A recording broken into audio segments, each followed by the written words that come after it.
بسم اللہ الرحمن الرحیم۔ راجہ دیکھنے سے پہلے ہی تمام گھوڑوں کو خریدنے کا فیصلہ کر چکا تھا۔ شاہی خزانے سے جو رقم ادا کی گئی وہ عربوں کی توقع سے کہیں زیادہ تھی۔ راجہ نے ابوالحسن سے عربوں کے نئے دین اور ان کی فتوحات کے متعلق کئی سوالات کیے۔ دلیپ سنگھ نے ترجمانی کے فرائض انجام دیے۔ ابوالحسن نے تمام سوالات کے جوابات دینے کے بعد دین اسلام کے ہر پہلو پر روشنی ڈالی۔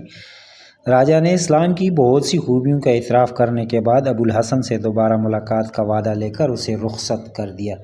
جب ابوالحسن اپنے میزبان کے گھر واپس پہنچا تو اسے معلوم ہوا کہ سلمیٰ ابھی تک واپس نہیں آئی اور عبدالشمس چند آدمی کے ہمراہ اس کی تلاش میں جا چکا ہے۔ ابوالحسن نماز ظہر ادا کرنے کے بعد پریشانی کی حالت میں مکان کے صحن میں ٹہل رہا تھا کہ سفید گھوڑا بے تحاشا بھاگتا ہوا اندر آیا۔ گھوڑے کی لگام بھی غائب تھی۔ ابوالحسن نے اپنے ساتھیوں کی طرف دیکھا اور کہا، خدا معلوم اسے کیا ہوا ہے، یہ گھوڑا سرکش ضرور ہے لیکن گرے ہوئے سوار کو چھوڑ کر آنے والا نہیں، اور لگام پاؤں کے نیچے آ کر ٹوٹ سکتی ہے لیکن اس کا گر پڑنا ممکن نہ تھا۔ میں جاتا ہوں۔ ابوالحسن نے شیخ عبدالشمس کے خادم سے دوسری لگام منگوا کر گھوڑے کو دی اور ننگی پیٹھ پر سوار ہو کر مکان سے باہر نکلا اور گھوڑے کو اپنی مرضی پر چھوڑ دیا۔ گھوڑے کی رفتار ظاہر کرتی تھی کہ اس سے بہت زیادہ کام لیا جا چکا ہے۔ گھوڑا چند کوس گھنے جنگل میں گزرنے کے بعد ایک ٹیلے پر چڑھا اور ایک آبشار کے قریب پہنچ کر رک گیا۔ اس سے اوپر جانے کا کوئی راستہ نہیں تھا۔ کچھ ادھر ادھر دیکھنے کے بعد ابوالحسن گھوڑے سے اترا۔ اسے ایک درخت کے ساتھ باندھ کر دیکھنے کے بعد ابوالحسن گھوڑے سے اترا اور سلمیٰ کو آواز دی۔ دیر تک تلاش کرنے کے بعد وہ تھک کر آبشار کے قریب ایک پتھر کے کنارے بیٹھ گیا۔ شام ہونے کو تھی۔ ابوالحسن نے عصر کی نماز ادا کی، پھر ایک دشوار گزار راستے سے اس مقام تک پہنچا جہاں سے پہاڑی ندی کا پانی ایک آبشار کی شکل میں گرتا تھا۔ سلمیٰ چند قدم کے فاصلے پر ندی کے کنارے ایک درخت کے نیچے لیٹی ہوئی تھی۔ ابوالحسن کی نظر اس وقت اس پر پڑی جب ایک 3-4 گز لمبا اور آدمی کی ران کے برابر موٹا اژدہا گھاس میں سرکتا ہوا اس کے قریب پہنچ رہا تھا۔ ابوالحسن سلمیٰ سلمیٰ کہتا ہوا بھاگا اور اس کا بازو پکڑ کر گھسیٹتا ہوا چند قدم دور لے گیا۔ سلمیٰ نے ہلکی سی چیخ کے ساتھ آنکھیں کھول دی۔ اژدہا شکار کو جاتا ہوا دیکھ کر پنکھارتا ہوا لپکا۔ اتنی دیر میں ابوالحسن نیام سے تلوار نکال چکا تھا۔ اژدہے نے اس کے بالکل قریب پہنچ کر گردن بلند کی۔ ابوالحسن نے ایک طرف کود کر وار کیا۔ اژدہے کا سر کٹ کر علیحدہ ہو گیا۔ ابوالحسن نے ندی کے پانی سے تلوار صاف کرتے ہوئے کہا، تم بہت بے وقوف ہو، سونے کی یہ کون سی جگہ تھی؟ سلمیٰ ابھی تک دہشت زدہ ہو کر کانپ رہی تھی۔ وہ بولی، میں تھک کر یہاں بیٹھ گئی تھی اور اونگتے اونگتے نہ جانے کس وقت لیٹ کر سو گئی تھی۔ میں یہاں کئی بار آ چکی ہوں لیکن ایسا اژدہا کبھی نہیں دیکھا۔ آپ پہنچ گئے، ورنہ اس اژدہا تڑپنے کے بجائے مجھے نگل رہا تھا۔ آپ یہاں کیسے پہنچے؟ تم جانتی ہو میں یہاں کیسے پہنچا ہوں؟ تم بتاؤ، تم نے یہاں پہنچ کر گھوڑا کیوں چھوڑ دیا تھا؟ سلمیٰ نے مسکراتے ہوئے جواب دیا، میں نے کب چھوڑا تھا، مجھے گرا کر بھاگ گیا تھا۔ ابوالحسن نے ذرا سخت لہجے میں کہا، مجھے معلوم ہے تمہاری تربیت بہت ناقص ماحول میں ہوئی ہے، اس لیے تمہارے اخلاق کا معیار وہی ہونا چاہیے جو زمانہ جاہلیت کے عربوں کا سا تھا، لیکن وہ بھی ہزار برائیوں کے باوجود مہمان سے جھوٹ بولنا ایک گھناؤنا فعل خیال کرتے تھے، اور اس گھوڑے کو خالی واپس آتا دیکھ کر مجھے یقین آتا ہے کہ یہ تمہیں گرا کر نہیں بھاگایا۔ اس کی تربیت میرے استبل میں ہوئی۔ یہ سرکش اور مغرور ضرور ہے لیکن دھوکہ دینا نہیں جانتا۔ سچ بتاؤ، تم نے اپنے ہاتھوں سے اس کی لگام نہیں اتاری اور اسے ڈرا دھمکا کر واپس نہیں بھیجا؟ سلمیٰ نے آنکھیں جھکاتے ہوئے جواب دیا، اگر آپ برا مانتے ہیں تو میں وعدہ کرتی ہوں کہ آئندہ کبھی جھوٹ نہ بولوں گی۔ تم میں بہت سی ایسی باتیں ہیں جسے میں برا سمجھتا ہوں جنہیں ہر مسلمان برا جانے گا۔ اب اگر آپ چاہیں تو ہر عادت بدلنے کے لیے تیار ہوں۔ آپ کی خوشنودی میرا فرض ہے اور آپ نے تو آج میری جان بھی بچائی۔ مجھے تمہیں دیکھ کر خوشی کی ضرورت نہیں، میں چاہتا ہوں تم سے خدا خوش ہو۔ تمہیں صرف وہ چیزیں پسند کرنی چاہیے جو اس سے پسند ہو، اور اس چیز کو ناپسند کرنا چاہیے جو اس سے ناپسند ہو۔ خدا کو عورتوں کا نیم یا لباس میں مردوں کے سامنے جانا پسند نہیں۔ سلمیٰ نے جواب دیا، لباس تو میں نے آپ کے کہنے سے تبدیل کر لیا۔ ابوالحسن نے کہا، لباس سے زیادہ دل کی تبدیلی کی ضرورت ہے۔ خیر، اب ان باتوں کا وقت نہیں، شام ہو رہی ہے، تمہارے والد بہت پریشان ہوں گے، وہ گھوڑے کے پہنچنے سے پہلے تمہاری تلاش میں نکل گئے تھے۔ چاندنی رات میں ابوالحسن اور سلمہ جنگل کو عبور کر رہے تھے۔ سلمہ گھوڑے پر سوار تھی، ابوالحسن باغ تھامے ہوئے آگے آگے چل رہا تھا۔ راستے میں سلمہ نے ابوالحسن کے بحری سفر، اس کے خاندان، اس کے ساتھیوں کے متعلق سوالات کیے، لیکن اس کی توقع کے خلاف ابوالحسن کی بے اعتنائی بڑھتی گئی۔ سلمہ پریشان بھی تھی اور نادم بھی۔ بالآخر اس نے کہا، آپ کو میری وجہ سے بہت تکلیف ہوئی، میں معافی چاہتا ہوں۔ آپ مجھے سزا دے لیں لیکن خفا نہ ہوں، یہ میرا قصور تھا، مجھے پیدل چلنا چاہیے، میں اترتی ہوں، آپ گھوڑے پر سوار ہو جائیں۔ اس دفعہ بھی اس کے توقع کے خلاف ابوالحسن نے سرموری سے جواب دیا، اگر مجھے اس بات کا خدشہ نہ ہوتا کہ تم ایک عورت ہو اور کوئی درندہ تمہیں کھا جائے گا تو میں یقیناً اس وقت تمہارے ساتھ چلنا گوارا نہ کرتا۔ سلمہ شکست خوردہ سی ہو کر تھوڑی دیر خاموش رہی، پھر بولی، اگر وہ اژدھا مجھے نگل جاتا تو آپ کو اس بات کا افسوس ہوتا، یہ صرف تمہارے لیے نہیں، میرے سامنے اگر کسی کو بھی ہلاک کرتا تو مجھے اس قدر افسوس ہوتا۔ آپ نے میرے لیے اپنی جان خطرے میں کیوں ڈالی؟ ایک انسان کی بچانا مسلمان کا فرض ہے۔ سلمہ دیر تک خاموش رہی، دور سے چند گھوڑوں کی ٹاپوں کی آواز سنائی دی اور ابوالحسن نے دیکھا وہ ابھی تمہیں ڈھونڈ رہے ہیں۔ تھوڑی دیر بعد عبدالشمس اور اس کے ساتھی پہنچ گئے۔ بیٹی کو سلامت دے کر عبدالشمس نے واقعات کا تفصیل جاننے کی ضرورت محسوس نہ کی۔ سلمہ کی زبانی رودات سن کر اس نے ابوالحسن کا شکریہ ادا کیا۔ اگلے روز صبح عبدالشمس اپنے مکان کی چھت پر نیم خوابی کی حالت میں لیٹے لیٹے اذان کی دلکش آواز سن رہا تھا۔ کچھ دیر انگڑائیاں لینے کے بعد اس نے اپنی آنکھیں کھولی۔ سلمہ بھی ایک گہری نیند سے سو رہی تھی۔ عبدالشمس اسے جگا کر صبح کی ہوا خوری کے ارادے سے نیچے اتر آیا۔ ابوالحسن کے ساتھی شبنم آلود گھاس پر چادریں بچھا کر اس کے پیچھے صف بستہ کھڑے تھے۔ ابوالحسن نہایت دلکش آواز میں سورۃ فاتحہ کے بعد چند آیات تلاوت کی۔ قرآن مجید کے الفاظ نے عبدالشمس کے دل میں تلاطم برپا کر دیا۔ اس کے پڑوسی عرب بھی اس کے آگے کھڑے ہو گئے اور اپنی قوم کے نوجوانوں کے اس نئے طریقے عبادت دلچسپی سے دیکھنے لگے۔ رکوع سجود کے بعد دوسری رکعت تک عبدالشمس پر ایک بے خودی سی طاری ہو گئی۔ اس نے آہستہ آہستہ نمازیوں کی طرف چند قدم اٹھائے، قریب پہنچ کر جھکا، رکا اور جذبات کے ہیجان میں کسی روح کے ماتحت بہکتا ہوا صف میں کھڑا ہو گیا۔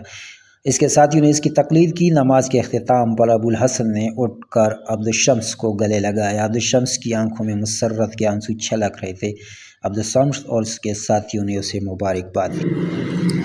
عبدالشمس نے کہا کہ زبان میں ایک جادو تھا، مجھے کچھ اور سنائیے۔ ابوالحسن نے جواب دیا، یہ میری آواز نہ تھی، یہ خدا کا کلام تھا۔ کچھ دیر انگڑائیاں لینے کے بعد اس نے آنکھیں کھولی۔ سلمہ بھی ابھی گہری نیند میں سو رہی تھی۔ عبدالشمس اس جگہ ابوالحسن نے صبح کی ہوا خوری کے ارادے سے نیچے اتر آیا۔ عبدالحسن کے ساتھی شبنم آلود گھاس پر چادریں بچھا کر اپنے پیچھے صف بستہ کھڑے تھے۔ ابوالحسن نے نہایت دلکش آواز میں سورۃ فاتحہ کے بعد چند آیات تلاوت کی۔ قرآن مجید کے الفاظ نے عبدالشمس کے دل پر تلاطم برپا کر دیا۔ اس کے پڑوسی عرب بھی اس کے قریب آ کھڑے ہوئے، اپنی قوم کے نوجوانوں کے نئے طریقے عبادت کو دلچسپی سے دیکھنے لگے۔ رکوع سجود کے بعد دوسری رکعت تک عبدالشمس پر ایک بے خودی سی طاری ہو چکی تھی۔ اس نے آہستہ آہستہ نمازیوں کی طرف چند قدم اٹھائے، قریب پہنچ کر جھکا اور جذبات کے ہیجان میں کسی روح کے ماتحت بھاگتا ہوا صف میں کھڑا ہو گیا۔ اس کے ساتھی نے اس کی تقلید کی۔ نماز کے اختتام پر ابوالحسن نے اٹھ کر عبدالشمس کو گلے لگایا۔ عبدالشمس کی آنکھوں میں مسرت کے آنسو چھلک رہے تھے۔ ابوالحسن اور اس کے ساتھیوں نے مبارکباد دی۔ عبدالشمس نے کہا کہ زبان میں ایک جادو تھا، مجھے کچھ اور سنائیے۔ ابوالحسن نے جواب دیا، میری آواز نہیں تھی، یہ خدا کا کلام تھا۔ عبدالشمس نے کہا، بے شک یہ کسی انسان کا کلام ہو ہی نہیں سکتا، سنائیے مجھے۔ ابوالحسن نے اپنے ساتھی طلحہ کی طرف اشارہ کیا۔ طلحہ قرآن کا حافظ تھا۔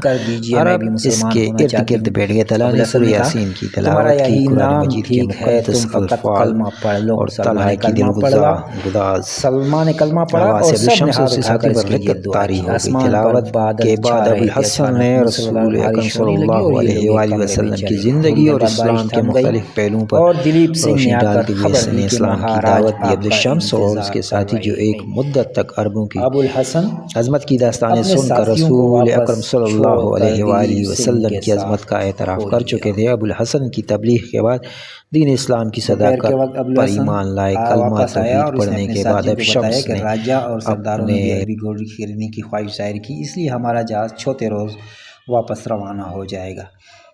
عبداللہ یعنی عبدالشمس نے انہیں کچھ دیر اور ٹھہرنے کے لیے کہا، لیکن ابو الحسن نے جلد واپس آنے کا وعدہ کر کے اجازت لی۔ عبداللہ نے کہا ہمیں اسلام کے متعلق بہت کچھ جاننا ہے، اگر آپ طلحہ کو یہاں چھوڑ جائیں تو بہت اچھا ہوگا۔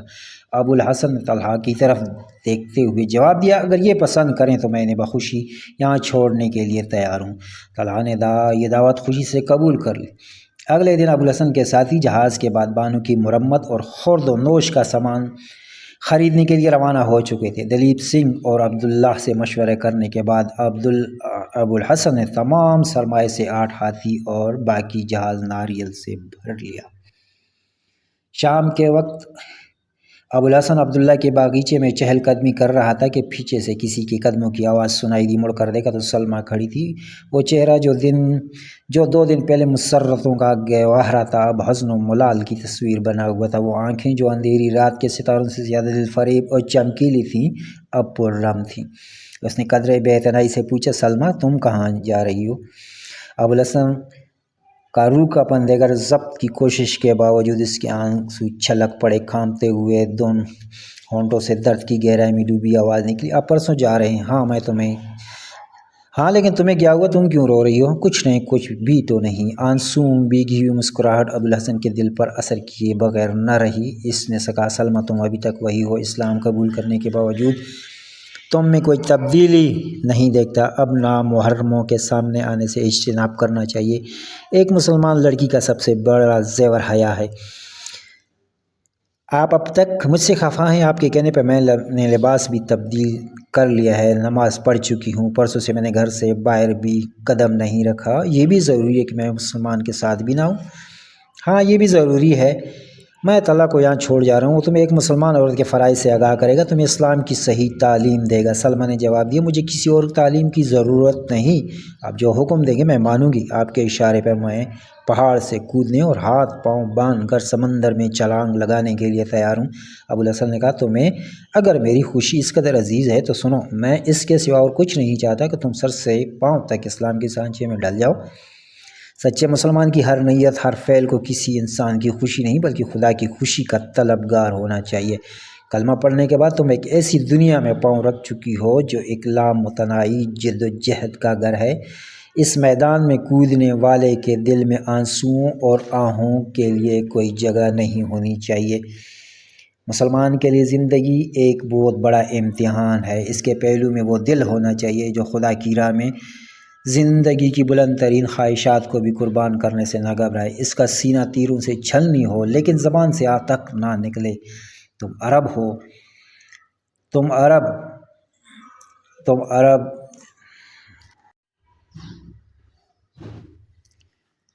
عرب جاؤ تو شاید یہ دیکھ کر حیران ہوگی کہ مسلمان عورتیں اپنے شوہروں، بھائیوں اور بیٹوں کو جہاد پر رخصت کرتی ہیں، لیکن ان کی آنکھ میں آنسو تو درکنار، پیشانی پر شکن تک نہیں آتی، اور یہ صرف اس لیے کہ وہ خدا کی خوشی کو دنیا کی ہر خوشی پر ترجیح دیتی ہیں۔ اگر تم نے مجھے خوش کرنے کے لیے اسلام قبول کیا تو مجھے افسوس کے ساتھ کہنا پڑے گا، تم اسلام کو سمجھی نہیں۔ اگر خدا کو خوش کرنا چاہتی ہو تو گھر جاؤ، میں طلحہ کو بھیجتا ہوں، وہ آج ہی تمہیں قرآن پڑھنا شروع کر دے گا، اور یہ چاہتا ہوں کہ جب میں واپس آؤں تو تم میری پیراکی کا امتحان لینے کے لیے ساحل سے 1 میل کے فاصلے پر سمندر میں میرا استقبال نہ کرو، مجھے جنگلوں اور پہاڑوں میں تمہیں تلاش نہ کرنا پڑے۔ مجھے یہ دیکھ کر خوشی ہوگی کہ عبدالشمس کا نام تبدیل ہونے کے بعد اس کے گھر کا نقشہ بھی بدل چکا ہے، اس کی 4 دیواری میں ایک مسلمان لڑکی پرورش پا رہی ہے۔ سلمیٰ نے پر امید ہو کر پوچھا، آپ کب آئیں گے؟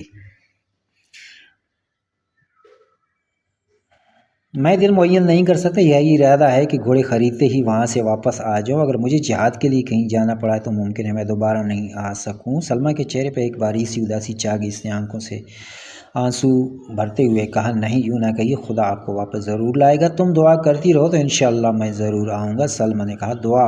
آپ کیا کہتے ہیں؟ اگر میری دعا قبول ہو سکتی ہے تو آپ جانے کا ارادہ کیوں کرتے؟ ابو الحسن نے اچانک محسوس کیا کہ وہ زیادہ باتیں کر چکا ہے۔ اس نے لہجے کو ذرا تش بناتے ہوئے کہا، سلمیٰ جاؤ، اگر عرب کی تمام عورتیں تمہاری جیسی نیک دعائیں کرتی تو اسلام کی روشنی عرب کی حدود سے باہر نہ نکلتی۔ سلمیٰ نادم ہو کر واپس آئی، اس بار اس کے منہ سے یہ الفاظ نکل رہے تھے، میں بیوقوف ہوں، میں نے یہ کیوں کہا۔ تھوڑی دیر بعد وہ کوٹھے پر چڑھی۔ اف، مغرب پر گرم لوہے کی سرخ تال کی طرح چمکتا ہوا سورج پانی میں غوطہ لگانے کے لیے تیاری کر رہا تھا۔ آسمان پر کہیں کہیں ہلکے بادل شفق کی سرخی کی عکاسی کر رہے تھے۔ مرطوب ہوا کے جھونکے ناریل کے پتوں پر ایک دلکش راگ چھیڑ رہے تھے۔